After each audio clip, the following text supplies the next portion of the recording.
Hi, this is Brian from BMC. Today we're at Lift Theory and we're going to be doing the install video on the 2022 Ford F-250 Super Duty with our full-size Ford hitch bar. Step one, you're going to clean the inside of the hitch just to make sure you get all rocks and dirt out of the way.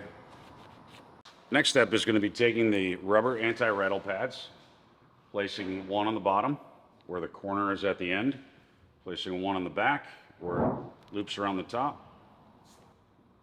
We recommend spraying the rubber with either Windex or tire shine or something that'll make it a little slippery. You're going to take the hitch bar and you'll insert it into the end of the hitch, and then you'll slowly work it all the way in until it stops. After you've got the hitch bar in place, you're going to take the included hardware. You've got a stainless steel bolt and a fender washer. You're going to go ahead and insert that from the outside in, put a washer on the inside, and then a nut. After you've got the hitch bar installed, you're going to take your hardware. Here's a tip. So if you install the hitch bar and you have a space between here, which sometimes happens because Ford doesn't always center the tube in there, you're going to take a washer and you're going to stick it in between it like that to take up the space. Do not use the bolt to draw the hitch bar in. Put something between there, otherwise it'll throw the alignment off on the light. After you've got that in, leave that hand loose for now. After you've got the nuts and bolts in place, you're going to go ahead and you're going to give this quick tighten down. You want to make sure that it's not loose, it doesn't vibrate, and that you have a nice even seam right there. After you've got it tightened up, repeat on the other side.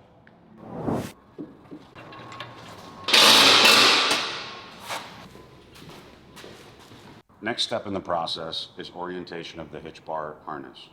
You're going to line the harness down the passenger side frame rail, leaving the short side of the harness on the passenger side and the long side on the driver's side.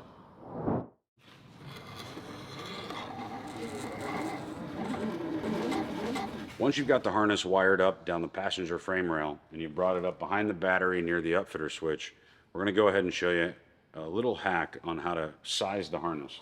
You'll notice I have about 5 extra feet. Here's how we do it. So the first thing we'd recommend is you take an extra piece of shrink wrap, you slide it over the harness before you cut it. You're going to slide it down to where you want the sheathing to end. So once you've got your shrink wrap where you want to end up cutting the harness, what we recommend is take a knife and cut the sheathing off of the harness. Then we're going to size the harness to where we want it for the end of our power wires. You're going to take that shrink wrap that you put on the very first step and slide that up to catch the rest of the loom so it doesn't separate. Heat that up.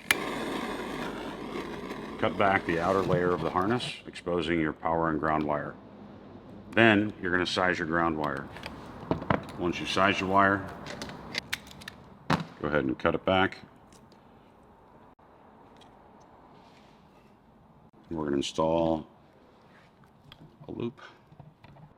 After you got your grounding loop on, we recommend putting a quick connector on the power wire, either using another M15 connector, or in this case we use the spade terminal that has shrink on the end of it, just in case this ever needs to be replaced. We're not unnecessarily shortening the wire on the upfitter side. Included at the end of the video, we'll have a picture of all the wiring colors for all the switches as a reference. This one's going to go into switch 6, which is a gray and orange wire. Thank you for joining us today. If you have any questions, please give us a call at 855-4BMC now. Visit our website at bmclights.com or check us out on Instagram or Facebook at BMC Lights. Thank you for your purchase and thank you for being a BMC customer.